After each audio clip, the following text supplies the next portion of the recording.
దేవుని ప్రజలుగా ఉండుటకు పిలువబడిన ప్రియ సహోదరులకు ప్రభునామములో శుభములు.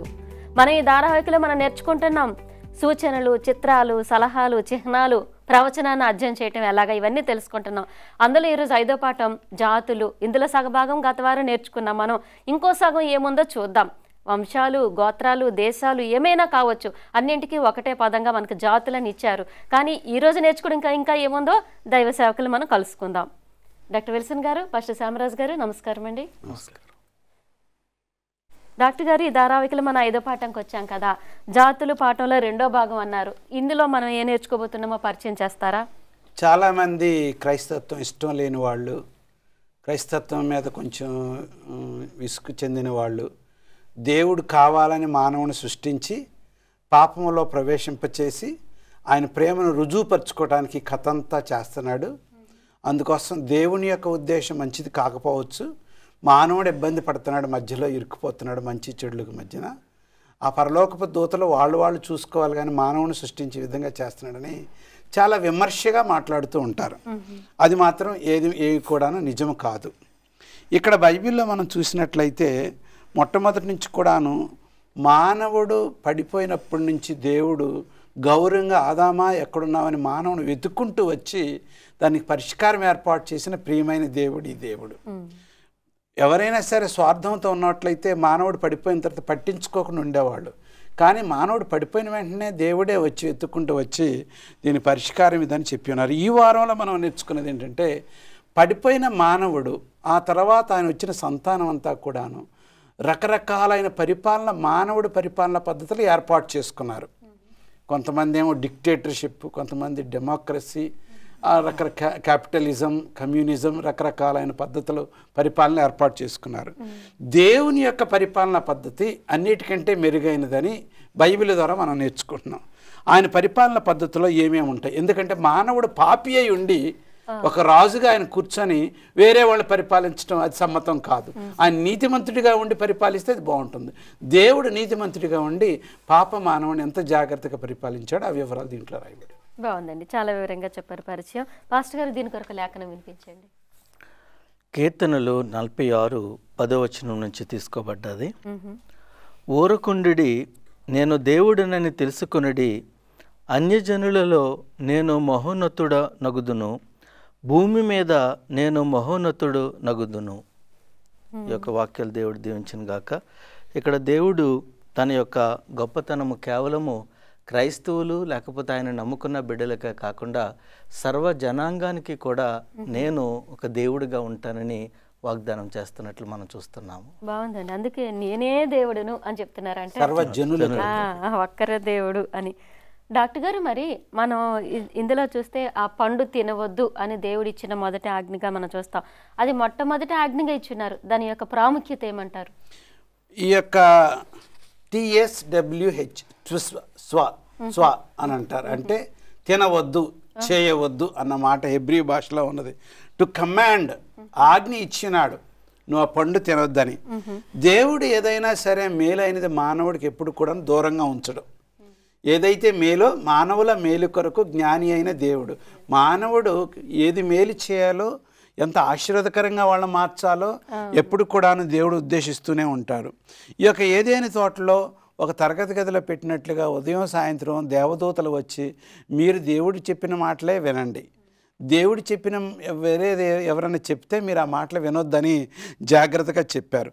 వాళ్ళిద్దరు కూడాను చాలా కాలం జీవించి ఉండవచ్చును.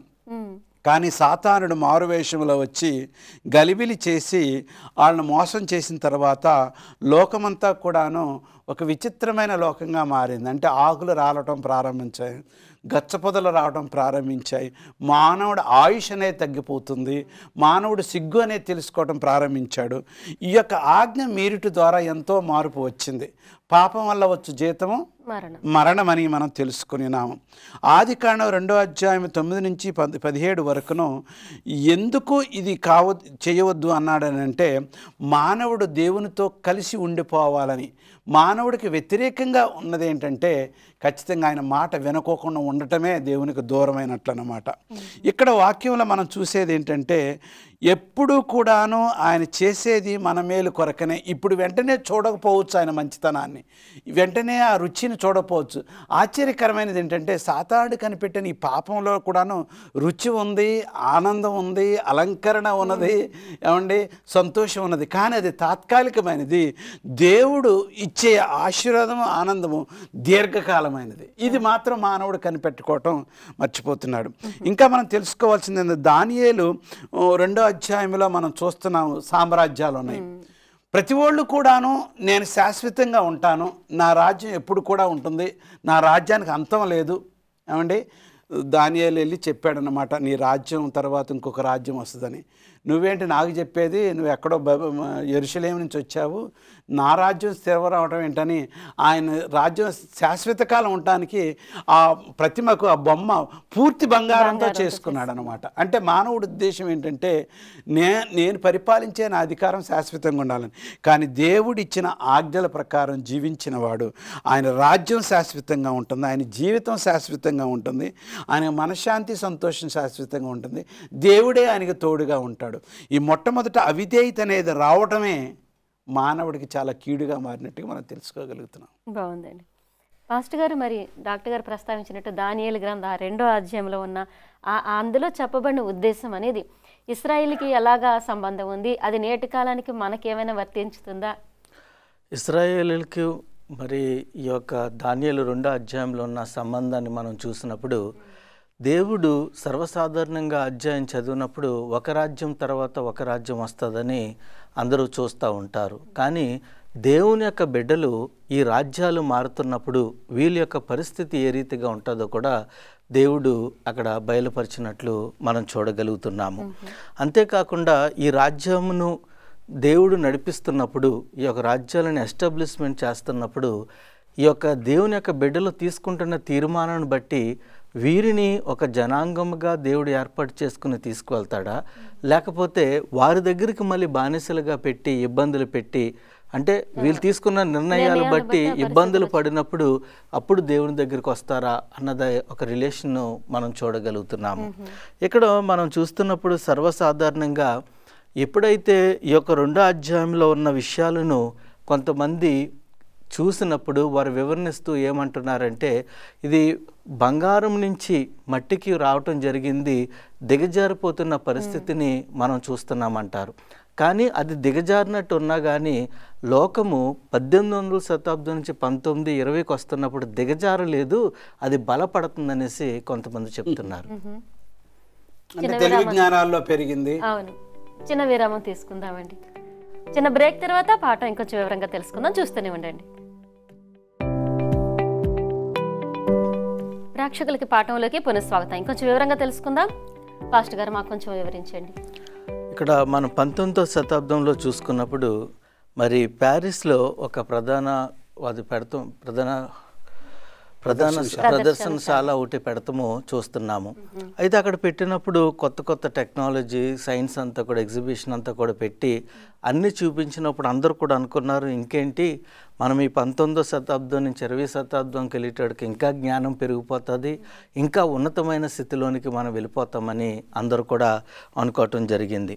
కానీ ఎప్పుడైతే ఆ 19వ శతాబ్దం నుంచి 20వ శతాబ్దం దగ్గరికి వస్తున్నామని అనుకునేటప్పటికీ ఈ World War I జరగటం జరిగింది. అక్కడ దగ్గరగా 200 మిలియన్లు ప్రజలు చనిపోవటము అక్కడ మనం చూస్తున్నాము. అలాగా అంటే టెక్నాలజీ ఎంత పెరుగుతున్నా కానీ దిగజారిపోతున్న పరిస్థితిని ఎక్కువ కనపడుతుంది. ఈ మోరల్ స్టాండర్డ్స్ అనేది మానవుల్లోంచి దిగజారిపోయినట్లు మనం చూస్తున్నాము. అందుకని doctor Martin Luther king junior ఆయన ఏమన్నాడంటే మనం మిసైల్ను కనిపెట్టి మిసైల్నన్నిటిని కూడా వాటిని ఎలా ఉపయోగించాలో ఏం చేయాలో అన్నట్లు వాటిని గైడ్ చేయగలుగుతున్నాం, కానీ ఈ యొక్క మానవుని మట్టికి తప్పుడు మార్గంలో తీసుకెళ్ళిపోతున్నాం మనం అని చెప్పటము అక్కడ జరుగుతుంది. అంటే ఇక్కడ దీన్ని బట్టి మనకు అర్థమవుతుంది ఏంటంటే ఉండి రోజులుగా అది దిగజారిపోతున్న పరిస్థితిలోనికి వెళ్తుంది, కానీ జ్ఞానంలో పైకి వెళ్ళటం లేదన్న విషయము ఎప్పుడు కూడా మనం మర్చిపోకూడదు. ఆధునిక పరిస్థితిలో కూడా ఈ దానియేలు 2వ అధ్యాయంలో చూసుకున్నప్పుడు ఈ రోజు కూడా ఇజ్రాయెల్ ప్రజలను దేవుడు ఎలాగైతే ప్రేమించాడో మనల్ని కూడా ప్రేమిస్తున్నాడు. వారిని ఎలాగైతే శిక్షిస్తున్నాడో దేవుడు మనల్ని కూడా శిక్షిస్తున్నాడు. ఆ శిక్ష మనల్ని తప్పుదావులో పడటానికి కాదు, కానీ ఆ శిక్ష అనేది మన క్రమశిక్షణలో పెట్టి దేవుని యొక్క మార్గంలో నడిపించడానికి. అది మనం ఎప్పుడైనా జ్ఞాపకం చేసుకుని మనము ఎందుకు పిలువబడ్డాం, ఎందుకు ఈ సంఘంలో ఉన్నాం, ఎందుకు క్రైస్తవులు అయ్యాము, అది మనం మర్చిపోకుండా ముందుకెళ్ళగలిగితే మనకు బాగుంటుందని తెలుసుకోగలం. అంటే ఇప్పుడు అంతా ఆధునిక కాలం అనుకుంటున్నారు, కానీ వస్తు జ్ఞానం పెరుగుతుంది, కానీ జీవన ప్రమాణాలు పోతున్నాయి. డాక్టర్ గారు, మరి దానియేలు గ్రంథంలో 7వ అధ్యాయంలో చూసినట్లయితే మృగాల గురించి వాటి పేర్లతో చెప్పబడుతుంది, దాని గురించి వివరించండి. ఈ యొక్క దానియేలు గ్రంథం 2వ అధ్యాయములో రాజ్యాల గురించి చెప్పబడేది. అది మెటల్స్తో, బంగారము, లోహాలన్నీ చెప్తుంది. ఆఖరికి బంగారంతో పాస్ట్ చెప్పినట్టుగా ఆఖరిది 4వ రాజ్యం సామ్రాజ్యం మట్టితో వచ్చేసాను అంటే దిగజారిన పరిస్థితి చూపిస్తుంది. 7వ అధ్యాయం వచ్చేసరికి ఆ సమయానికల్లా బబిలోన్ రాజ్యం అయిపోయింది. ఇప్పుడు మాదీ పార్షియల్ రాజ్యం నుంచి మొదలుపెట్టి కింద కొన్ని మృగాల గురించి చెప్పబడి ఉన్నది. ఒక్కొక్క మృగము ఒక్కొక్క దేశానికి సంబంధిస్తుంది. ఫర్ ఎగ్జాంపుల్ ఎలుకబంటి అనేది, తర్వాత ఎలుకబంటి అంటే గ్రీక్ సామ్రాజ్యానికి సంబంధించి, దానికి మూడు పళ్ళు ఉన్నట్లుగా అవి పెకలించబడినట్లుగా మనం చూస్తున్నాం. ఈ జంతువుల ద్వారా జంతువుల గుణలక్షణాలు ఆ రాజ్యంలో కనపడినట్లుగా మనం చూస్తూ ఉన్నాం. ఇక్కడ 7వ అధ్యాయంలో 1 నుంచి 3 వరకు ఏం చేస్తున్నామంటే, ఒక రాజ్యం తర్వాత ఒక రాజ్యం ఖచ్చితంగా వచ్చింది, కానీ ఏ రాజ్యం కూడా మెరుగైనదిగా లేదు. దేవునికి ఇష్టమైన ప్రజలుగా వాళ్ళు మార్చలేకపోయారు. ఎప్పుడు కూడాను వాళ్ళు స్వయం శక్తితోనూ స్వార్థముతోనూ సంపాదనతోనూ, అంతేకాకుండా పరిపాలన ఉంటారు, అధికారం కావాలన్న ఆశతో ఎదురు చూసిన వారై ఉన్నారు. అంటే ఒకళ్ళనొక్కళ్ళని మీద అధికారం చెలాయించుకొని పరిపాలన ఉన్నారు. కానీ బైబిల్లో మాత్రం ఏముందంటే, దేవుని ప్రజలు మాత్రము ఆయన నమ్మిన బిడ్డలుగాను ఆయన కాపుదలలోనే ఉన్నారు. ఎప్పుడు కూడాను వాళ్ళ ఇష్టానుసారంగా తిరిగిన వారు కాదు. దేవుడు ఏర్పాటు చేసుకున్న బిడ్డలను ఆయన ఎప్పుడు నడుపుతూనే ఉన్నాడు, ప్రతి కార్యంలో సహాయపడుతూనే ఉన్నాడు. మరి సంఘం ఎప్పుడు కూడాను లేకుండా లేదు, కానీ సంఘంలో పరిస్థితులు కొంచెం మారవచ్చును, కానీ ఆయన యొక్క వాగ్దానం మాత్రం, ఆయన నడిపింపు శక్తి మాత్రం ఏమాత్రం కూడాను తగ్గలేదు. ఈ విధంగా చెప్పడం ద్వారా ఏం చెప్తున్నాడంటే, దేవుని ప్రజలే కాదు అన్యులు కూడాను ఆ దేవుడు అందుబాటులో ఉన్నాడు. ఉదాహరణకు మరి బబిలోను అనుకుందాము, దానియేలు షడ్రక్ మెషక్ ఆశీర్వాదాలు మాత్రమే వాళ్ళకే కాదు, కానీ ఆ రాజ్యం అంతటికే ఆశీర్వాదాలు అంటూ ఉన్నాయి.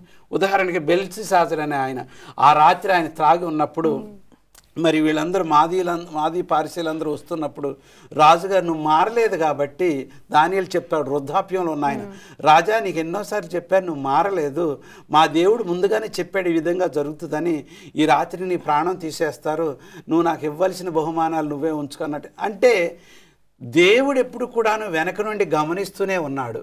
దేవుడు ఎప్పుడు కూడాను తన ప్రజలను ఎప్పుడు కాపాడుతూనే ఉన్నాడు. ఏ రాజ్యాలన్నా రాని, కానీ ఆయన సామ్రాజ్యం, ఆయన పరిపాలన, ఆయన ప్రజలు, ఆయన కార్యము ఎవరికి కూడాను తప్పించలేరు. దాన్ని ఇన్ఎఫెక్టివ్గా, పనికిరాని దానిగా చేయలేరు. అంటే అది నిరర్ధకం అవ్వదు ఎప్పుడు కూడాను. పాస్టర్ గారు, మరి ప్రవచన ప్రకారం మనం చూసుకున్నట్లయితే భూమి, సముద్రం అనే పదాలు మనకు కనిపిస్తున్నాయి. అవి వేటికి సూచనగా చూపిస్తున్నారు? అందులోంచి మనం ఈ ప్రస్తుత కాలానికి నేర్చుకోవాల్సింది ఏమైనా ఉందంటారా? భూమి, సముద్రము అన్న యొక్క చిహ్నాలను మనం చూసుకున్నప్పుడు ప్రజలకు గుర్తు చేసి మాట్లాడుతున్నట్లు మనం తీసుకోగలుగుతాము. ఎందుకంటే ప్రవచన సారం అంతా కూడా మనం ఈ పాఠాలలో తెలుసుకుంటున్న రీతిగా ఏదో ఒక సాదృశ్యంతో, కాకపోతే ఒక చిట్కాను కూడా మనం తీసుకుని దాన్ని బట్టి దీన్ని చెప్పడానికి చూస్తున్నాము, పోలికగా చూస్తున్నాము. ఇక్కడ ఈ పోలికను మాట్లాడుతూ భూమి వచ్చేటప్పటికి అది నమ్మలముగా, లేకపోతే అంత అలలు వచ్చినట్టు సముద్రం లేకుండా, సముద్రంలో అయితే అలలు ఇచ్చి ఎక్కువ ఇబ్బంది పడుతూ ఉంటాము, ఎక్కడైతే నిశ్శబ్దంగా ఉండి అయితే ఉంటుంది. అలాగా నీతిమంతులకి పరిస్థితిని ఇక్కడ ఈ భూమికి పోల్చి మాట్లాడుతున్నట్లు మనం చూస్తున్నాము. అందుకనే ఆ 12వ అధ్యాయంలో స్త్రీ కూడా చూసుకున్నప్పుడు యొక్క అడవులోంచి భూమి నుంచి వస్తున్నట్లు చూస్తాము. అయితే అన్యుల దగ్గరికి వచ్చేటప్పటికి వాళ్ళకి స్టెబిలిటీ ఉండదు. వాళ్ళు ఎప్పుడు కూడా అలలు ఎలాగైతే ఎగుసిపడుతూ ఉంటాయో అలాగంటే ఆ భయంలో ఉన్న పరిస్థితిని అక్కడ అన్యులకి గుర్తుగా ఉండటం చూస్తున్నాము. 12వ అధ్యాయంలోనే కూడా చూసుకున్నప్పుడు ఆ ఘట సర్పము ఈ యొక్క నీళ్లను తీసుకుని ఈ యొక్క స్త్రీ మీద వేయటానికి అంటే ముంచేయటానికి జలాలను ప్రయత్నం అంటే అన్య రాజులను బట్టి ఈ యొక్క అన్య మతములో ఉన్న వారిని బట్టి వారిని శక్తివంతులుగా చేసి నిజమైన సంఘం మీదకి యుద్ధానికి పంపిస్తున్నట్లు మనం ఇక్కడ చూడగలుగుతున్నాము.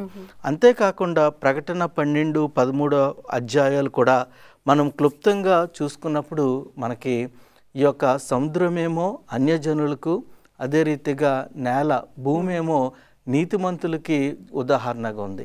ప్రస్తుత కాలానికి మనం చూసుకున్నప్పుడు చాలామంది ఏమంటూ ఉంటారంటే ఈ యొక్క నేల నూతన ఇజ్రాయేలులకి పోల్చి మాట్లాడుతున్నది.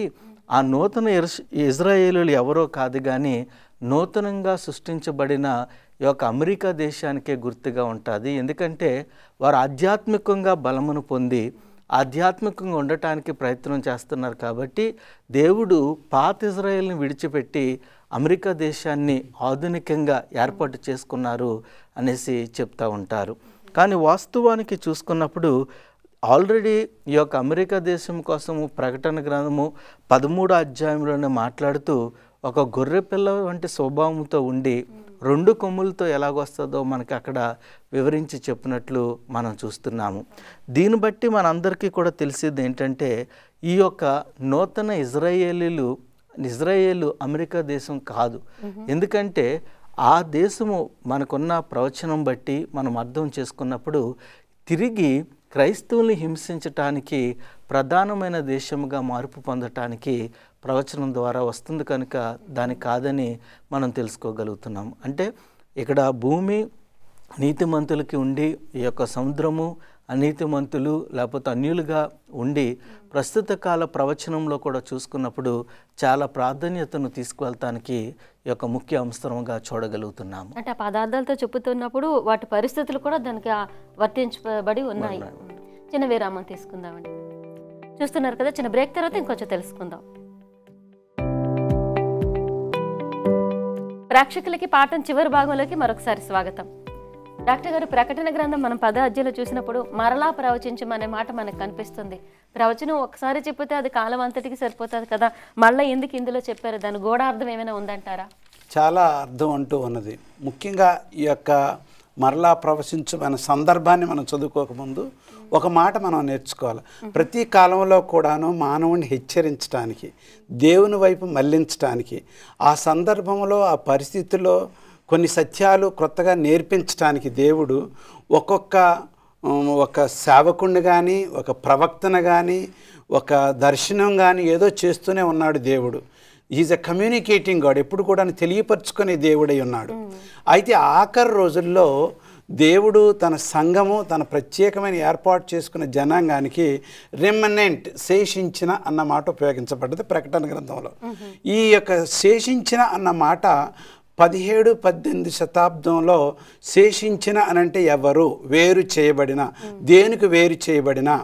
మీరు పిల్గ్రిమ్స్ ప్రోగ్రెస్ 17వ శతాబ్దంలో ఐరోపా దేశంలో ప్రొటెస్టెంట్లను, కథోలిక్ వారులు, మరి బైబిల్ని పట్టుకొనేమో ప్రొటెస్టెంట్లు, మరి సంఘ పద్ధతులని ఆచారాలను పట్టుకొనేమో పోపుల వారిని పోట్లాడుకున్నప్పుడు ఒక గ్రూప్ ఆఫ్ పీపుల్, ఒక సమూహము, ఒక మేఫ్లవర్ అనే వాడ మీద ఎక్కి న్యూ ఫౌండ్ ల్యాండ్, క్రొత్త దేశానికి వెళ్ళారు.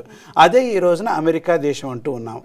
ఆ దేశంలో ఆ సందర్భంలో దేవుని వాక్యాన్ని పట్టుకొని ఆయన ఆజ్ఞలు పాటిస్తూ దేవుని సత్యాన్ని వెతుక్కుంటూ ఆయన ఉన్నదున్నట్టుగా దేవుని సత్యాన్ని పాటించే వాళ్ళని రెమనెంట్ అన్నమాట, శేషించిన వారు. ఈ శేషించిన వారు అమెరికా దేశంలో ఆ యొక్క స్వేచ్ఛలో పెరిగి ప్రత్యేకమైన బైబిల్ పఠనాలు చదివి ప్రవచనాలు నేర్చుకోవడం ప్రారంభించారు. వాళ్ళు నేర్చుకున్న తర్వాత ఆ గోత్రం నుంచి లేకపోతే ఆ పరిస్థితుల నుంచి వచ్చింది మరి రిఫర్మేషన్, అంటే ఒకలాంటి ఎన్లైట్మెంట్, తెలివి జ్ఞానము బైబిల్ వాక్యంలో నేర్చుకున్నారు. ఉదాహరణకి విలియం మిల్లర్ అనే ఆయన ఒక సిపాయి, ఆయన అసలైతే మిలిటరీ మ్యాన్, సిపాయి రిటైర్డ్ అయిన తర్వాత ఈ లోకం ఎంతవరకు ఉంటుంది, మరి ఇట్లా కక్షలో మరి ఈ విధంగా యుద్ధాలు చేసుకుంటే ఎంతవరకు ఉంటుందని దానియేలు గ్రంథం చదువుతూ ఉంటే 8-14 అధ్యాయం 14 వచ్చినానికి వచ్చేసరికి ఆయన ఖచ్చితంగా అర్థం అవ్వలేదు. చాలా దుఃఖంతో ప్రార్థన, ఉపవాసంతో ప్రార్థన చేశాడు.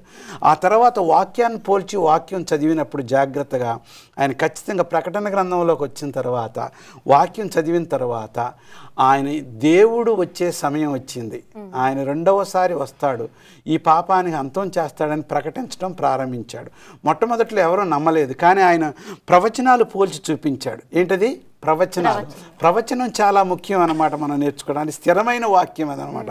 ఈ విధంగా నేర్చుకొని ఆ రోజున ఆయన చెప్పిన రోజున యేసు ప్రభు రాలేదు.